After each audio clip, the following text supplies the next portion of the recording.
host, Joe JDF Foster, and today I decided I would discuss an event I watched today, the Survivor Series pay-per-view hosted by the World Wrestling Entertainment.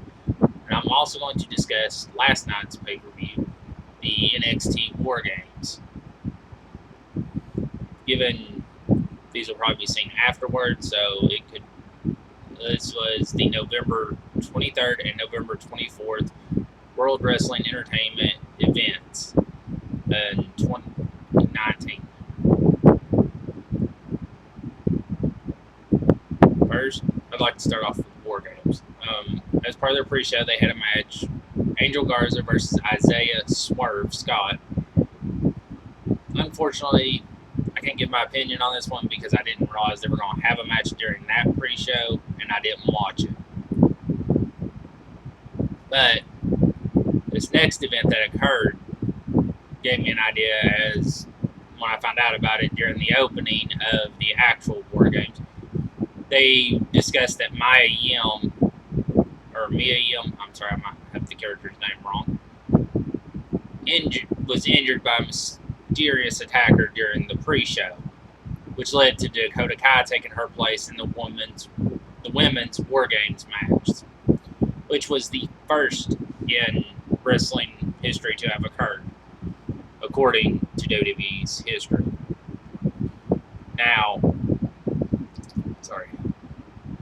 Now, the women's war game is what kicked off NXT's Wargames pay-per-view Saturday night. The official Wargames pay-per-view, not the pre-show. The match was Team Ripley, which consisted of Rhea Ripley, Candice LeRae, Tegan Nox, and Dakota Kai, who, as I stated, replaced Mia Yim. I get that name confused, so sorry for that. Taking on Team Baszler, which consisted of Shayna Baszler, Bianca Belair, Io Shirai, and Kaylee Ray. And the thing is, with Kaylee Ray, I enjoy, but I keep messing up I keep wanting to mix up her name with a superstar that was in Impact Wrestling recently, known as Kylie Ray. So I may accidentally mix up those names during this event. I'm glad I didn't mix that up during this, because they both have a similar gesture, and Kylie Ray in Impact looks like she'd be a good fit with Dakota Kai, which is why I mix up the names. Well, when the match started off, it started off with Io and Candice, which seemed a bit odd to me. But as the match progressed from the start, it was a good way to do the 5 minutes because one of them was a high flyer, the other one liked to take risks, which worked well. And Shayna's group during this match would have the advantage in the timers alternating, as is Wargames tradition, because Shayna's group had won a ladder match 2 weeks prior to this in order to gain said advantage. And sorry I didn't mention this earlier, this will have spoilers in it for both pay-per-views. Now, Dakota Kai, in a nice little setting for it, turned heel during the match and actually attacked Tegan Nox, who was still in the cage when Dakota got released. And they made a reference that Shayna, with the way that she showed her mouth guard, seemed to be smiling like the Cheshire Cat. Always search for Alice in Wonderland. The problem is that with Shayna having her mouth guard in, it didn't really help with it because all you could see was like a big black stain, it looked like there. You didn't see the actual smile itself. And also, Tegan was supposedly injured from the attack by Dakota and being taken out, and Dakota said a lot of words during this that were a little hard to understand, but basically it's your standard heel turn angle for this.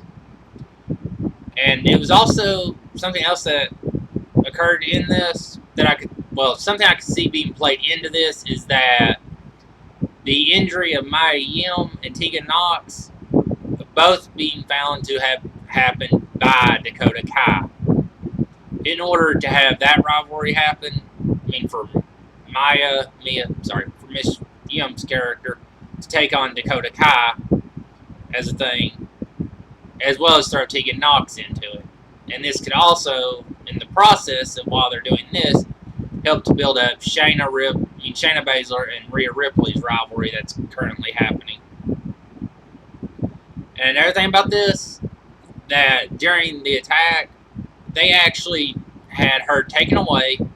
They had Tegan taken away, but they also ejected Dakota Kai from the building during the match, which I find interesting considering the Wargames match itself is supposed to be a no DQ, so ejecting somebody from it is kind of an interesting thing to have happen, as that's a form of disqualification if you look at it correctly.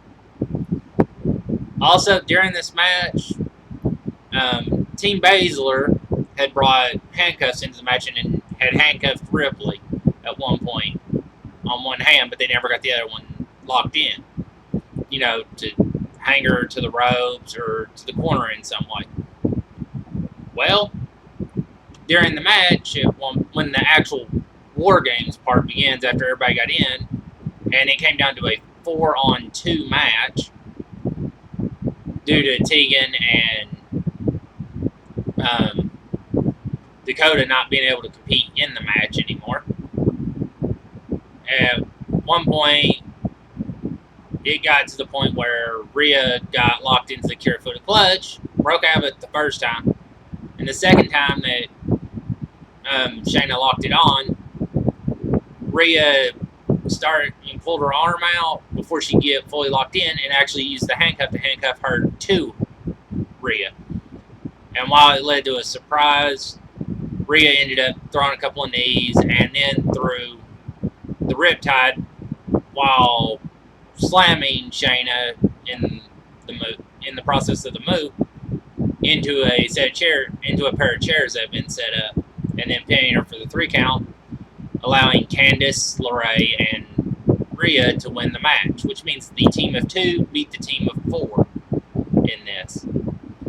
And I could see this match actually having, the way it turned out, leading to more open storylines that work for the characters, and being a branch thing, and even carrying over into WrestleMania week, the WrestleMania weekend, if done right, like in the older days.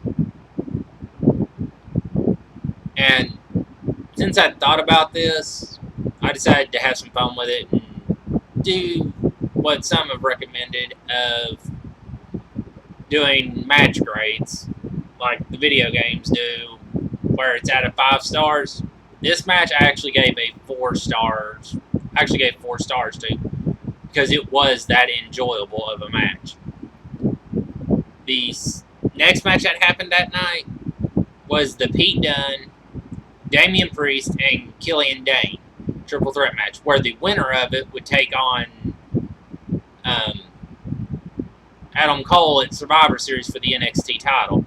And also, another side note, I'm doing these matches in the order they occurred, and also not thinking ahead to what happened later, taking them in as I thought of them in that event happening. Or at the time I thought about these as I was writing them, how they occurred and what was happening and how to see it. So that could be why some of these seem like I'm saying one thing and then later on I end up saying another.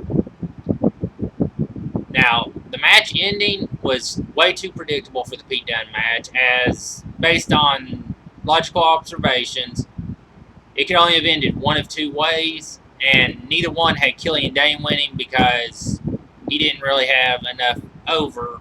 He wasn't over enough with the crowd, and him winning wouldn't have served any real purpose. So he was automatically out. So that left Damian Priest and Pete Dunne for who would win the match. Damian Priest winning only made sense if they were going to have him actually beat Adam Cole, which is what made this an unlikely occurrence. And Pete Dunne winning is the only thing that actually made true sense, because he could afford to get beaten by Adam Cole. And also, he's often built up as an underdog type figure, so it could build into his character as it is and help him later on down the line. And despite the obvious winner there in this case, and the anticlimactic ending, in my view, it was an anticlimactic ending with the way it was done, the match was actually pretty good. And so while I punished it for certain obvious areas and certain things about it, the match overall I gave a 2.5 out of 5 in it. The next match is the Finn Balor versus Matt Riddle, which had a good amount of build to it, and also it was actually being really well done during the match of going back and forth, where nobody really had the advantage against each other. In the match itself, having these two face off could help to show how good Riddle is, and for a potential move to Raw or SmackDown brand later on in his career. And also, something I found interesting was that they didn't have Balor hit the coup de grace as his finisher move in this match, but instead using the 1960, both versions of it, where it looks like what used to be Dustin Rhodes' move, the curtain call when he was Goldust, and also the 1916 standing DDT, where he lifts him up and it looks like he just spikes him. And to me, when he hit this move during the match, when he hit the spike DDT style of it, it made a better ending. As it shows he doesn't have to be that high flyer type ending, and also being able to do this as his finisher and the way he fights could actually help him be able to help train in a lot of ways a lot of future wrestlers to test to see where their abilities are, so that the company would know, hey, this guy could actually serve a purpose later on that actually works, or okay, he can't put on that good a show. Is there anything we can work that can make him better, or do we just need to cut the ties now and send him on down the road? Also, something I've discussed many times with my brother and with other people, and there seems to be a number who agree with me, but Matt Riddle, in the way he fights with no shoes on, does it remind anybody else of the Von Erich family member that used to do that? I'm just curious. Leave that in the comments if you have an answer for that. Yes or no, wise. Or even why it does. I mean, there's other things about it, the way he fights, it reminds me of the Von Erich brother that used to do that. But I don't remember which one of them it was, and I remember it was a great fight to watch when he did it. And Riddle reminds me a lot of him in that way. Also, outfits that these two wore during the match could be seen as representative of teams in the Chicago area. In the case of Matt Riddle, his trunks were designed to look like the Chicago Bulls pinstripe outfit. And Finn Balor, he wore purple and black trunks and knee pads. His outfit actually reminded me a lot of Northwestern's uniform. And while Finn got the win, like I said, this match was enjoyable and had a lot of back and forth.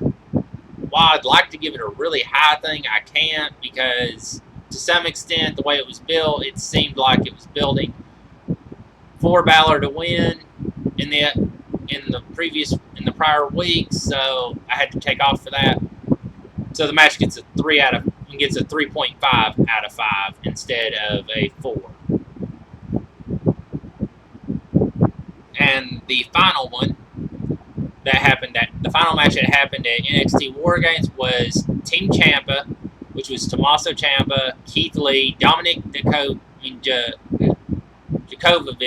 and a mystery partner.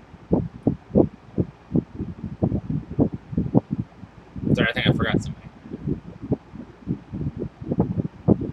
No, that's right. Wargames is 4-on-4, sorry.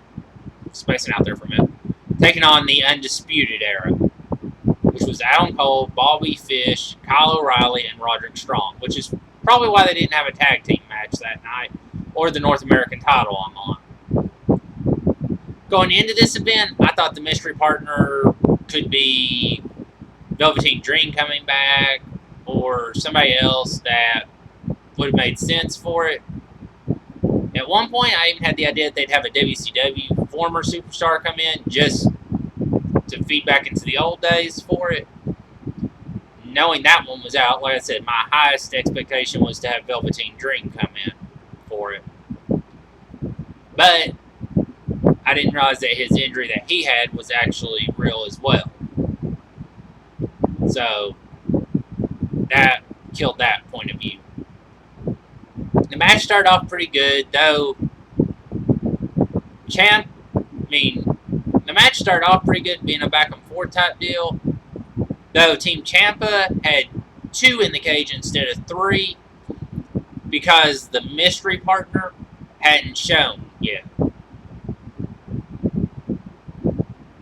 And the back and forth was nice, though at times, despite them being the face in this match, Team Ciampa seemed like they were getting the advantage, even though they were down in numbers when it came to it, because of the match that Dominic and Adam Cole had in a ladder match as well, to determine who would get the winner, of which Adam Cole had won. So the Undisputed Era would have the numbers game in the alternating sequence. But again, like I said, despite that, it seemed like Tommaso Ciampa's team seemed to have a lot of the advantage in the match. When it came time for the final partner to be revealed or released from the cage on Tommaso Ciampa's side, for a couple of moments, it had it be silent, looking like nothing was going to happen, which was a nice tension builder, which was good. Only to reveal that Kevin Owens was actually the final partner for the match. And the match was very good during this, when they actually started the actual Wargames part, because it was back and forth, and there was more interesting aspects to it that got thrown in. One of the great things I enjoyed about this match was the final ending to the match, which led to the pinfall in it. They had Tommaso Ciampa fighting with Adam Cole at the top, and he set him up for an air raid crash, or air raid something. I forget how the move's actually listed on the video games. That's how I remember the moves a lot of times. But he took Adam Cole, set him up in the air raid move, and fell from the top of the cage, off the trestle, all the way back into the ring, falling through 2 tables, where he just leaned back across him for the pin, with the way they played it. And to me, that was actually really well done. And like I said, I'm going to discuss at the time that this got done, I noticed Kevin Owens' shirt wasn't red or blue, but instead the silver and black, and had NXT. And while I didn't notice it at the time, my brother made mention of it later, and then I saw the thing about it. Kevin Owens actually had the letters NXT on the back of his shirt. Well, the nice thing about it being silver and black was that this could have been a representation of the old NXT Kevin Owens, but also could have been a nod towards the Chicago White Sox, as their colors are white and black, but often their numbers and names on their jersey tend to be in the color of a silver rather than actual white color. And to me, this, at the time, meant that Kevin Owens could have been getting ready to add Survivor Series, as he was listed as one of the team members for the teams, but not the NXT team. Meant he could have been doing what has been seen in the past, where a guy turns on his team, like the Big Show did to John Cena, when the Authority put their control on the line, and, like I said, turn on them and leave that team to lose. But this match was really good.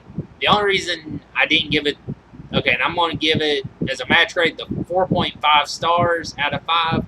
The only reason it didn't get 5 is because to me 5 symbolized a great form of excellence, or the best you can do, and you can't make it any better. And this one, it still had moments where it could have been improved, but it would have been hard to improve on it. And my final grade for the Wargames pay-per-view overall is a B+, because, like I said, as with the Wargames matches, while they were good, they still had a ways to go, and matches like the Pete Dunne and the matches where it was pretty obvious who the winner would be, or how it was going to end, or what they were going to do next, I had to punish for in this case. But I'd say it gets a B+ because it had only small areas where it could have improved to make it better. Now for the SmackDown pay-per-view, now for the Survivor Series pay-per-view that happened on November 24th, or at the time, or before I did this video. I started this video after I finished going over my notes and doing this.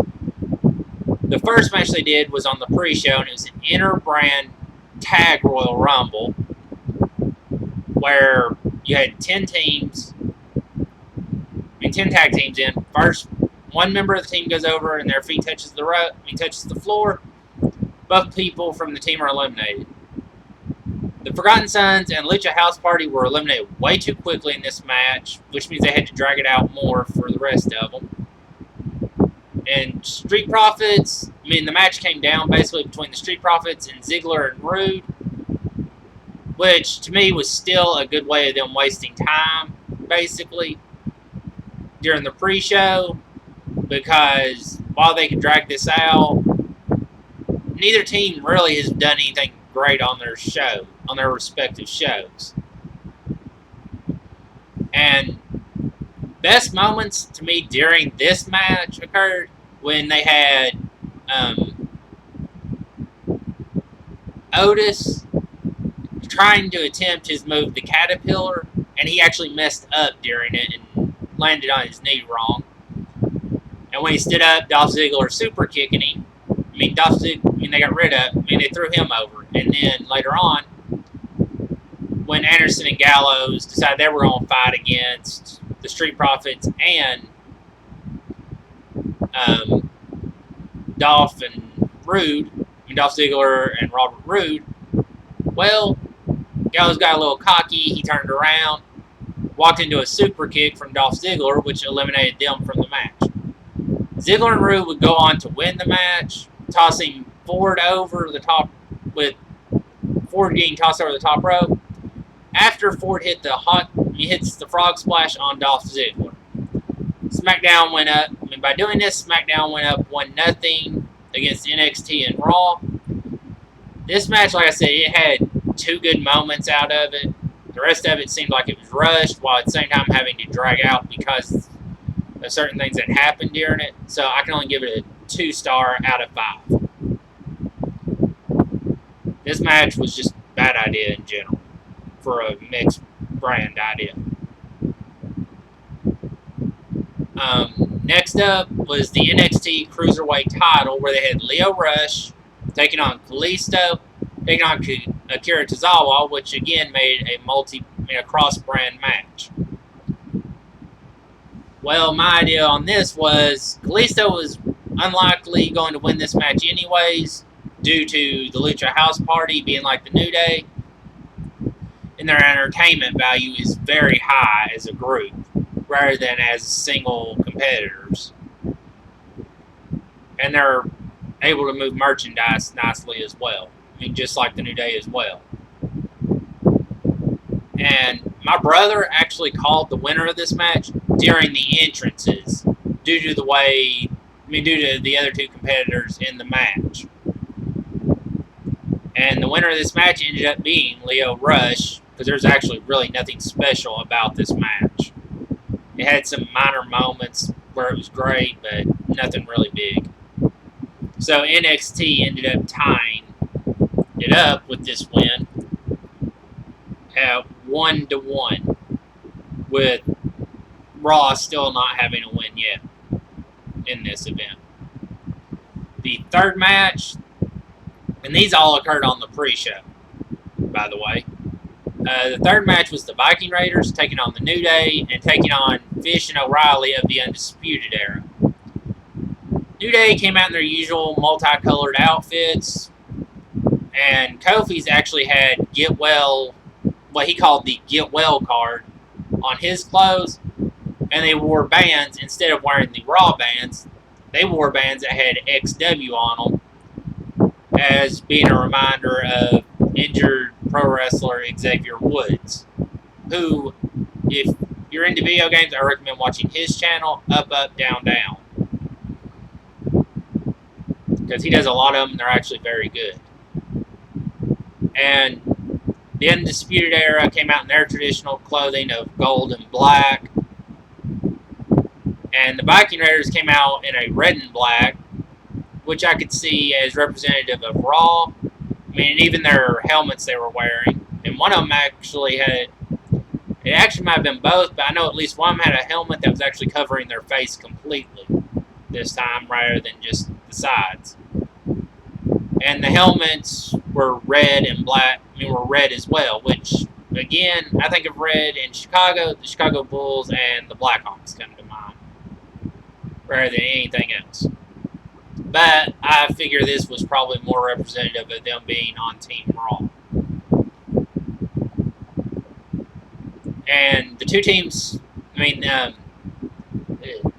New Day and Viking Raiders basically teamed up against the Undisputed Era early on, making sure they didn't really compete. Ivar and Big E started going at it against each other after they made sure that Undisputed Era wasn't really a challenge for them. And Ivar and Big E actually turned out to be a very good match, because while these two are very big guys, they were able to show a lot of moves that you wouldn't typically see of big guy type characters. That made it good. And the show started having, and Survivor Series started having technical issues during this match, and unfortunately they didn't get much better later on. But for what you could, but it wasn't as bad. Like I said, they just started during this one, so they weren't really occurring often. And it ended with Eric and Ivar. The Viking Raiders actually ended up winning this match after hitting the Viking Experience on the Undisputed Era by slamming one of them onto the other and then pinning the one who was legal, which tied the series up at 1 apiece for everybody. This match was actually worse than the other matches, and I could only give it a 1.5 stars out of 5. As if you watch this pay-per-view later on, I recommend skipping this match altogether. Now, the next match they did, that was actually the start of which was the official start of the Survivor Series pay-per-view, was the Women's Survivor Series match of Team Raw versus SmackDown versus NXT. On Team Raw, you had Charlotte, Natalya, Asuka, Kairi, and Sarah Logan. SmackDown, it was Sasha Banks, Carmella, Dana Brooke, Lacey Evans, and Nikki Cross. And NXT was Rhea Ripley, Candice Michelle, Bianca, Io Shirai, and Toni Storm. What made this interesting was that if you didn't watch last night following the event, following the Wargames pay-per-view, then you would have missed the interview where Rhea actually named who all was going to be on her team in this match, as it hadn't been revealed yet. All teams entered as one team rather than coming out to their separate entrances. Charlotte and Natalya, the only bit of red they had was the armbands they were marked with that had Raw, SmackDown, the R for Raw, the SD for SmackDown, or the X for NXT on them. And Charlotte and Natalya were on Team Raw, and the only amount of red they had was armbands that had the R's on them. Charlotte's outfit was her usual outfit, but pink and blue. Natalya was in an all-black outfit. And My brother actually made a joke about Dana Brooke looking like she was off the cast of Frozen with the color of her outfit and the shade of blue it was. Of course, I made a similar joke about Sasha Banks with how light colored blue her outfit was, asking if she's supposed to be representing the North Carolina Tar Heels. One very interesting aspect I saw in this match was Sarah Logan, during the early part of the match, delivered a headbutt. And the way in which she delivered it, I think McIntyre's Glasgow Kiss, which is his version of a headbutt, where he swings into him hard. I think Sarah Logan's would have been just as much of a challenge if they compared them and how they hit. I think Sarah's might actually have even been harder with the way it was done. During the match, though, Charlotte and Asuka started getting into an argument, and I knew at some point in the match we were going to see Asuka do her poison mist. Well, Charlotte went a little bit overboard and pushed Asuka a little too far, as when Charlotte, despite them being on the same team, Charlotte started doing this little taunt to one of the opponents and towards the crowd, showing how great she was. Asuka got back in the ring, spun her around, and gave her the mist right to the face, and then walked out of the arena. He walked out of the ring and left, giving herself that she wasn't going to be in it. And also during the match, Io Shirai and Candice LeRae had gotten injured during the early part of it and were taken out. Well, towards the end of it, it came down between Rhea Ripley, Natalya, and Sasha Banks. Well, Natalya was going to go with Sasha on the team up against Rhea, and then they fight it out. And while it was funny to see Sasha turn, again, this, along with the Mist, were both predictable. Well, when Sasha turned on Natalya, Rhea ended up pinning Natalya, leaving it between her and Rhea. And then Sasha and Rhea started going at it, only for Candice and Io to make their return during the ending, towards the end of the match. And while Candice distracted the ref, Io would deliver a springboard attack towards Sasha, taking her out, and Rhea would hit the Riptide to win it, giving NXT a 2-1 lead over the other brands. This match, I took off for the predictability. Otherwise, it would have been in the 4-star range.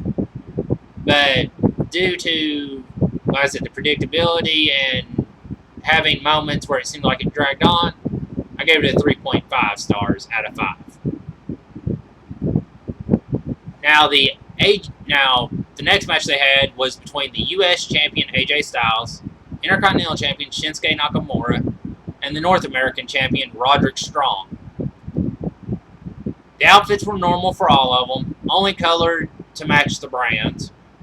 Shinsuke's intro, he wore a cape during it, which to me, rather than the rock star or artist that earlier during the pre-show Sami Zayn kept making references to, this, to me, with the cape, actually made him seem more like a vampire character, vampire gimmick than anything, which made it seem really weird to me. And this one went kind of like the Killian Dane, where there wasn't really that much special about it, though it had its moments. And it ended with an anticlimactic ending where Roderick Strong steals the pinfall from AJ Styles, giving NXT a 3-1 lead over the other two teams. The one thing I enjoyed about this match, which made me give it a better rating, was that it resembled a true triple threat where nobody in it was really working together at any point. If they did happen to work together, like breaking up a pin or submission, it was because it was self-serving to it, not to actually help or assist somebody in some way. The next match, or the 6th match of the night, was the Adam Cole Pete Dunne NXT title match. Unfortunately, this one was another one where it was predictable. But something I noticed during the entrance and during the match was that Pete Dunne was wearing colors that were, again, these colors were similar to the Chicago White Sox colors, as being black and sort of silverish, even though he had like the bear and Bruiserweight written on him. On the side where he had Bruiserweight written, if you look, he had a line of the Chicago Second City Stars that you see appear on the flag of Chicago. He had a line of them going down that side where, like I said, he claimed where it says Bruiserweight on one side of his outfit. The match was more normal than special for a title match, which again is why I took off a lot for it.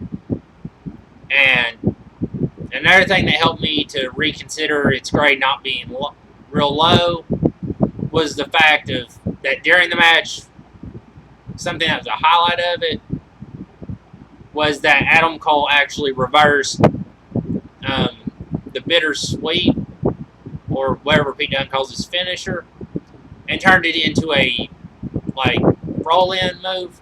I mean, more like a sunset flip type deal, and then turned it into a last shot from that to get the pin. Which, like I said, because I was impressed with how they did that, caused me to raise the grade instead of dropping it to a real low grade. This got me to reconsider, and instead of going in the 2-star range, because it wasn't going to get 4 stars because it wasn't that great a match, and it was, to me, it seemed to, because the winner seemed obvious for it, was going to cause me to drop it into a 2-star range. But like I said, the match, while it was more normal than special, it had its moments where it was good, and the ending to it was really nice. So I raised the grade to 3 stars out of 5. The 7th match of the night was for the Universal title, The Fiend Bray Wyatt taking on Daniel Bryan. This one, they had standard entrances, standard clothing attire, and there was nothing special match-wise to it. The build-up to this had been really hyped up with the way they did it. The Fiend ended up winning it with his mandible claw that he turned into a pinfall.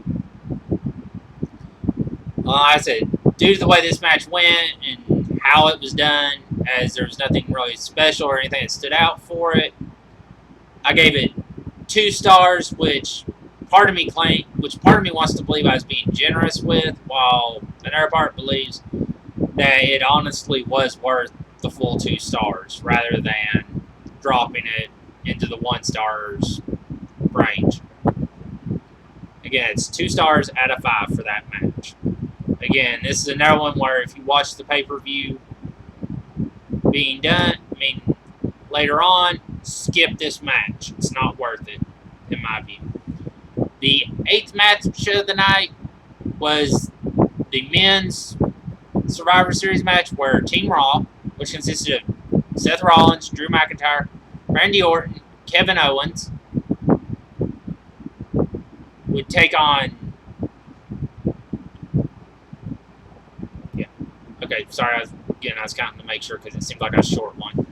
Would take on Team SmackDown, where it was Roman Reigns, Mustafa Ali, or as he's known now, Ali, Braun Strowman, and Baron Corbin, and Shorty G.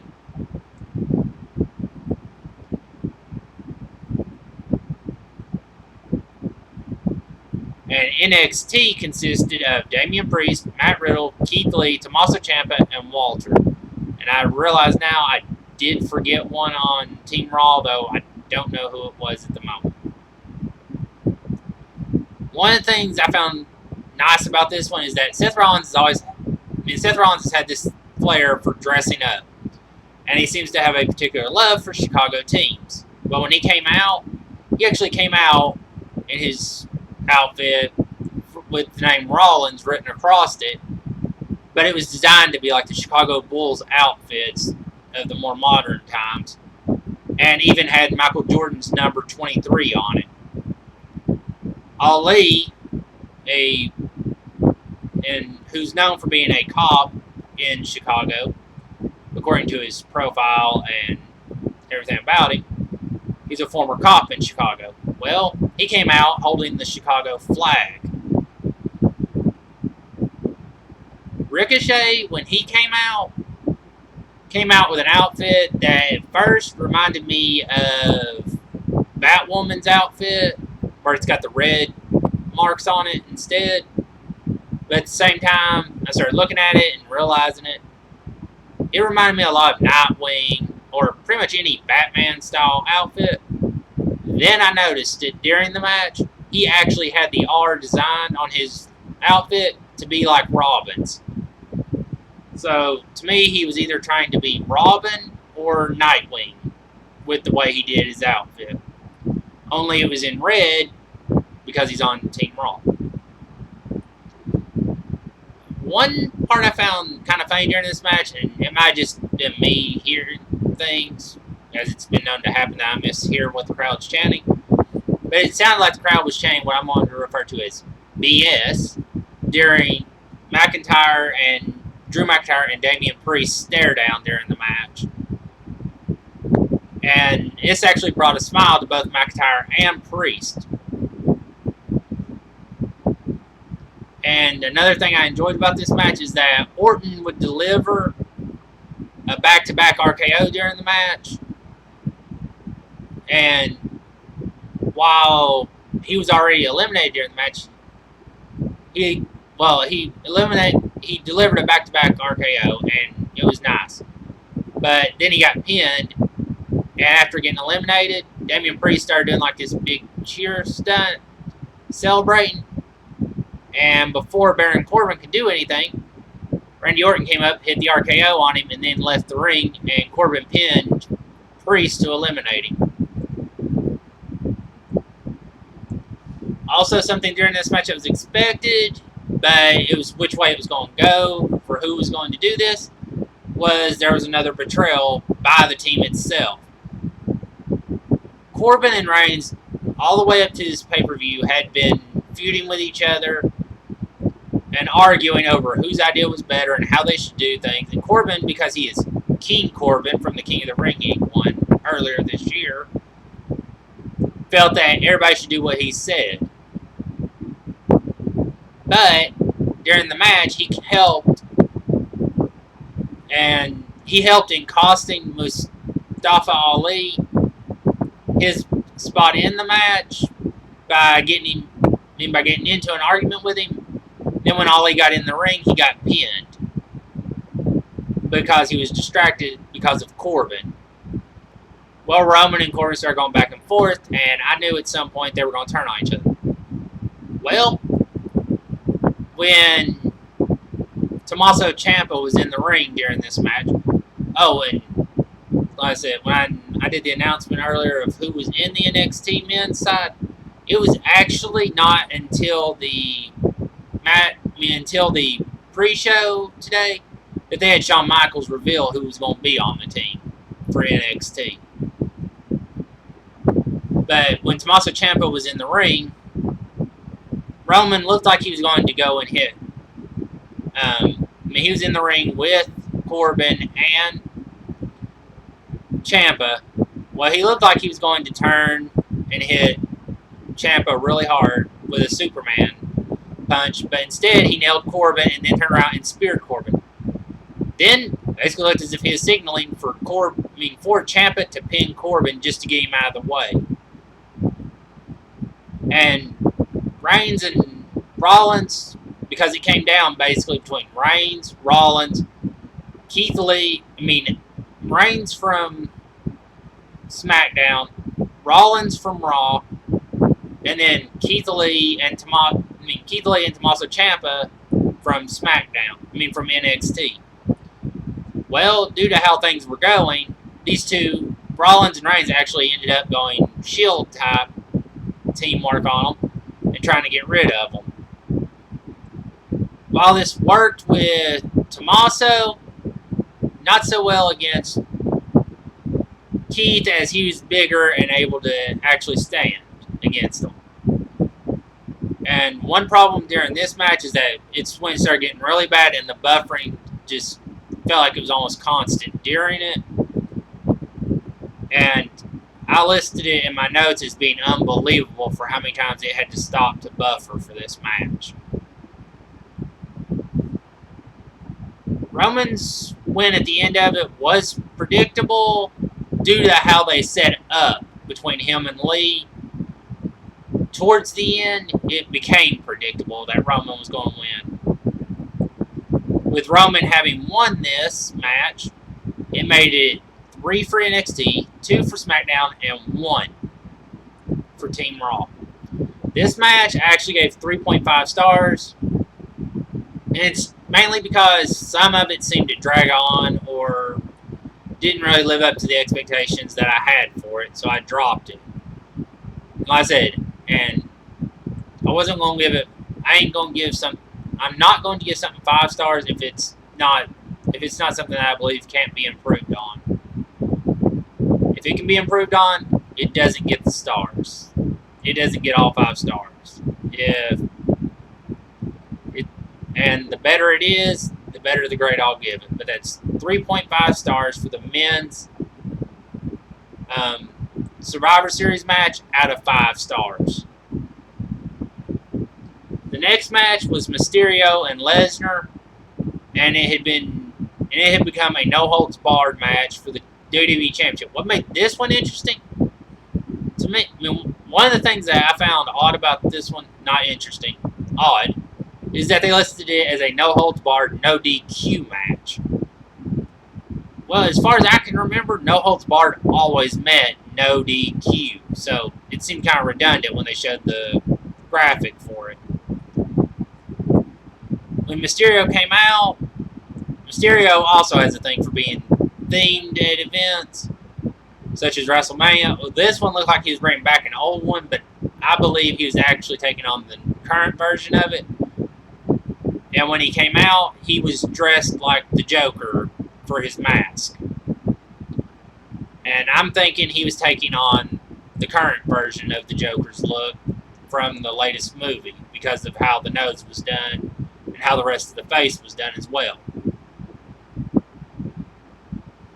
At one point during the match, to show either how long this match was going or maybe it was for an actual safety reason, Brock actually stopped to tie his shoes during the match, where he actually did tie his shoes. I don't know if this was to keep pace in the match or if it was like a safety thing or what, but to me it kind of ruined it in that way. Something that helped save this match, on the other hand, was that Dominic, Mysterio's son, had come out and acted like he was going to throw in the towel in order to stop Brock from beating up on Rey Mysterio and it getting so bad. Brock laughed, took the towel from Dominic, and threw it out of the ring. Well, the moment he did this and started to look like he was going to attack Dominic for a second time, Mysterio came up with a low blow. And then while Heyman was surprised by this, Dominic then turned around and did the same thing. And then they did a double 619 to him. What made this so nice in my view is that Mysterio used a pipe during the match, and that them doing the low blows, these are all things that are considered to be heel moves. They're not actual face type deals. And Mysterio is considered to be a face, so it broke the tradition of this. So using the weapon, such as the lead pipe, or doing the low blows, it was out of character for him. But to me, it fit into the situation and made it nice. But the match ended predictably, as Brock won it with an F5. So, while it had its moments where it was really good, I had to take off for this again because the match ended predictably, and a lot of it was actually expected for how the match went. About the only real thing that was surprising was the Dominic and Mysterio team-up in it. Though, to some extent, I did figure Dominic or somebody would factor into this as well with it. So, I am not going to give it a really bad grade, but I'm not going to give it a really good grade. So, to me, this warrants a 3 out of 5. So, it might be interesting to some, but to others, it probably won't be.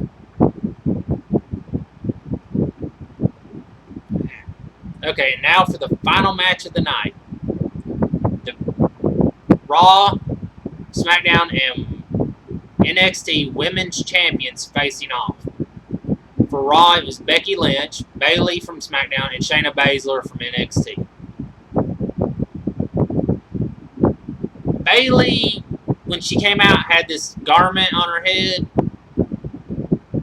that reminded me of like the Child Empress in the Neverending Story first movie, and that also reminded me of a TV or movie style warrior or princess, female warrior or princess. It looked kind of like in the older days. At one event, China had a crown that she wore that looked almost like this one. Only hers was a complete crown where it covered the forehead, whereas, like I said, Bayley's looked more like the childlike empresses on the original Neverending Story. Shayna and Becky both came dressed normal, only their outfit, Shayna's was actually normal for her anyways, but it happened to be colored black and gold like her NXT brand. But again, that's her normal look. And Becky, she came dressed normal also, but her outfit, instead of having the gold markings, was red to represent the Raw brand. This match, like the U.S. Intercontinental North American title match, also did well at resembling what I believe to be the true triple threat match, where everybody was against everybody and helping each other out only occurred to be selfish reasons, because it meant the match didn't end and you still had a chance of winning. During the match, one thing I enjoyed was when Bayley was running along the ring side, inside the ring, to do an attack on Becky.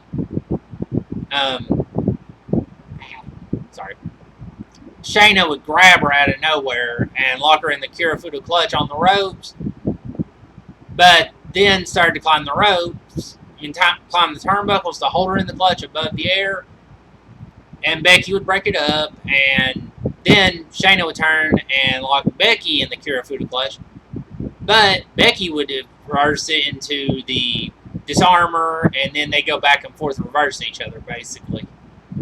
But it was nice in the way it was done, because while you could have expected it, it wasn't something that was completely crazy to see happen, and completely expected in the way it was done. While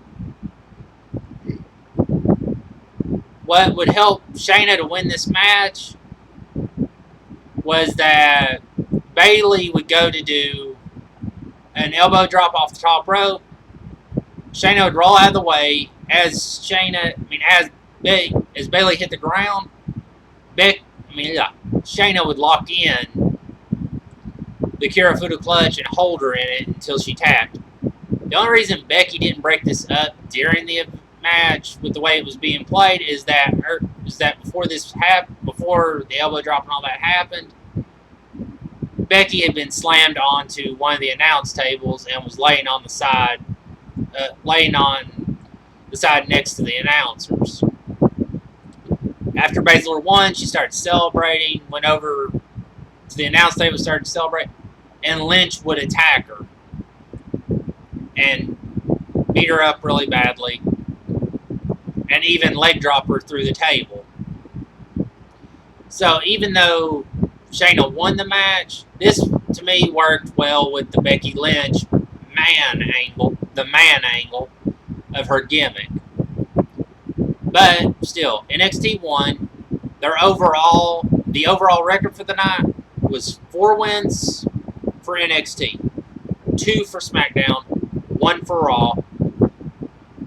And this match, much like the Wargames, I had to give a high rating for. This one got, I think, a slightly bit higher than one of them I gave. In Wargames, as this one got a 4.5 because it managed to hold my interest and it wasn't boring at all for it. there was no point where it felt like it was getting slow or lowering the pace in order to keep the match going. My final grade for the Survivor Series overall, after I thought about all the matches included and how the grades went, this one I give a B, maybe a B plus as well, but it's somewhere in the B to B plus because it wasn't great, but it wasn't bad.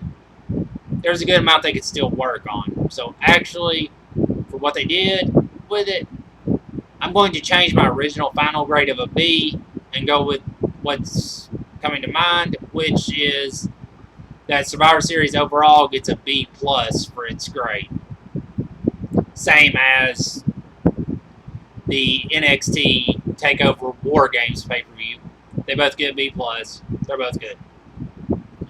If you watched the event, let me know what your thoughts are on the event and what your favorite match from it was, as well as what you think I should do for my next video. This video was actually a suggestion by Chris Lynch. Also, so like I said, you make a suggestion. If I think or find some way that I can do it, then I will do it. So feel free to leave it in the comments. But like I said, main thing, do leave comments. It helps me because it helps me know how good I'm doing at this, ways I can improve, what you actually think. And like I said, as Chris Lynch, as you've seen, I've done multiple videos that he's recommended. If you leave videos on what you think I should do, if I can do it, I will do it. So, until next time.